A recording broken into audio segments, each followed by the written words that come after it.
एक परिवार। ये कहानी है एक ऐसे परिवार की जहां पति, पत्नी और उनका बेटा एक साथ रहते थे। पति का नाम आदित्य था, पत्नी का नाम सुमिता था और उनका बेटा था जितेंद्र। आदित्य को घर पर भी अपने ऑफिस के कामों में इतना व्यस्त देखकर ऐसा लगता था कि उसकी जिंदगी का सब कुछ बस ऑफिस ही है। वह अपने लैपटॉप के सामने दिन भर बिताता था और घर के किसी भी काम में शामिल नहीं होता था। सुमिता, उसकी पत्नी, अपने पति के साथ बिताए ज्यादा समय की इच्छा करती थी, परंतु उसकी इस इच्छा का कोई पूरा होने का संकेत नहीं था। एक दिन जब सुमिता अपने बेटे के कमरे में गई तो उसने देखा कि उसका बेटा जितेंद्र अपने मोबाइल में इतना खोया हुआ है कि उसे पढ़ाई का बिल्कुल भी होश नहीं है। सुमिता गुस्से से, जितेंद्र, ये क्या है? तुम इतना समय मोबाइल में क्यों बिता रहे हो? और तुम पढ़ाई में भी बिल्कुल ध्यान नहीं दे रहे हो। जितेंद्र थोड़ी उदासी के साथ, माँ, बहुत काम था, बहुत सारे फ्रेंड्स हैं ऑनलाइन, मुझे उनके साथ टाइम स्पेंड करना है। सुमिता गहराई से सोचते हुए, अब मुझे लगता है मैंने तुम्हें शायद सही से नहीं पाला है और न ही तुम्हारे पापा को खुश रख पाई हूँ। वह अगले दिन अपने पति से मिली और बोली, आदित्य, क्या तुम अपना ऑफिस का काम घर पर लेकर बैठना बंद कर सकते हो? मैं भी तुम्हारे साथ वक्त बिताना चाहती हूँ। आदित्य सोचते हुए, शायद मैं ऑफिस के कामों में इतना उलझ गया हूं कि अपने परिवार को समय और ध्यान देना बिल्कुल बंद कर दिया है। उन्होंने अपना लैपटॉप बंद किया और सुमिता के साथ समय बिताने का निर्णय किया।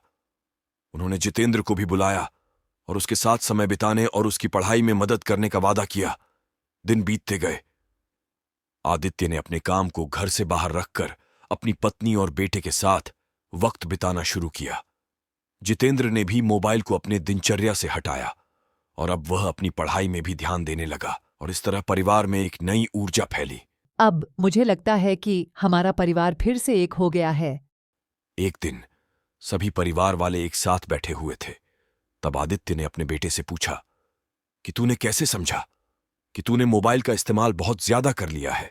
पापा, जब आपने मुझसे समय बिताने का वादा किया और माँ ने कहा कि उन्होंने शायद मुझे ढंग से नहीं पाला और ना आपको खुश रख पाई है, तब मुझे एहसास हुआ कि जितेंद्र समझाते हुए, हम सभी को कभी कभी देर से ही सही, लेकिन अपनी गलतियों का एहसास होता है। मुझे एहसास हुआ कि मम्मी तो मेरा और आपका कितना ख्याल रखती है।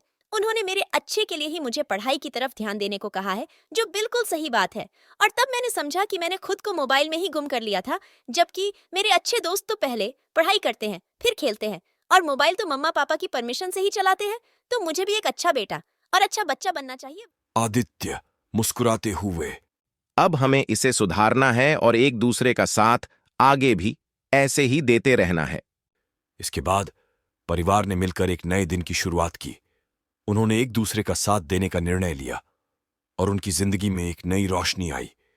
इस कहानी में भले पिता को व्यस्त और बेटे को मोबाइल में खोना बताया गया है, लेकिन हर घर की कहानियां अलग अलग हो सकती है। जैसे हो सकता है कहीं घर की मां, बहन, बेटी या बहू मोबाइल में व्यस्त हो या काम करने वाली महिला है, तो हो सकता है वह अपने ऑफिस के काम में व्यस्त हो सकता है कहीं कहीं ऐसा भी हो सकता है कि बच्चा, लेकिन माँ बाप उसे टाइम नहीं दे रहे हो। कहीं ऐसा भी हो सकता है कि बच्चा अपनी स्कूल, कॉलेज या अपनी निजी जिंदगी में इतना बिजी हो कि माँ बाप, भाई बहन या परिवार की तरफ ध्यान न दे रहा हो। कहानी अलग अलग हो सकती है, लेकिन इस कहानी से हमें यह सीखने को मिलता है कि परिवार का समय और साथ हमारे जीवन में कितना महत्वपूर्ण है। अपने काम में डूबे रहने से हम कभी कभी अपनों के लिए वक्त नहीं निकाल पाते, परंतु हमें यह याद रखना चाहिए कि हमारा परिवार ही हमारी सबसे बड़ी संपत्ति है। तो दोस्तों, कैसी लगी आपको ये कहानी? हमें आशा है कि आपको ये कहानी पसंद आई होगी।